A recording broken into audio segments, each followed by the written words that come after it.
একটু বোঝাও। এবার দেখ, তোমার আমার প্রথম দেখা, এই যে লাস্ট নোটগুলোকে যেভাবে আমি ছাড়ছি, অজানা এক ক্ষণে,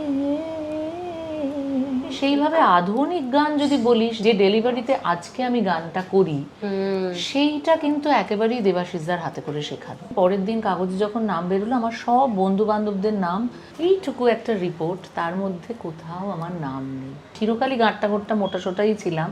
মনে হলো যে মা শুধু একা ভালো গাইবে, আমি গাইতে পারবো না। জটিলেশ্বর মুখোপাধ্যায়ের কাছে আধুনিক শিখেছি।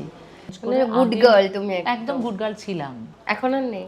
ভালো মা হচ্ছে যে বাচ্চার কথাই ভাবে, আমার এটা মনে হয়। আর খারাপ মা হচ্ছে যে নিজে এবং বাচ্চার কথা ভাবে। আমি তাহলে খারাপ মাই? আমার ছেলেকে সবসময় বলতাম যে আমারও কিন্তু একটা নিজস্ব সময় আছে। আমরা নিজেদেরকে ব্যান্ড বলতাম না, আমরা বলতাম বাংলা গানের দল। যে সেই সময়ের মধ্যে, সেই গানগুলোর মধ্যে অনেক বেশি প্রাণ ছিল।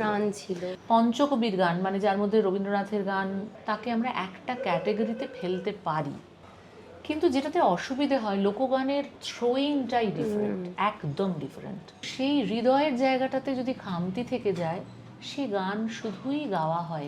যুগ অনুযায়ী রবীন্দ্রনাথের গানের কোনো বদল হয়নি। আধুনিক থাকার জায়গাটা আজ অবধি চেঞ্জ হয়নি। যেটা সাময়িক উত্তেজনা তৈরি করে, কিংবা যেটা কানের কাছে একটা নয়েজ তৈরি করে, সেটা দীর্ঘস্থায়ী নয়। মানে তোমার মনই উদার হলো না, তুমি সঙ্গীত শিখে কি করবে? খুব দুর্ভাগ্যজনকভাবে আমার ম্যাক্সিমাম গাওয়া সিনেমায় যে গান, সেই সিনেমাগুলো সব ফ্লপ রে। শুরু হলো আবার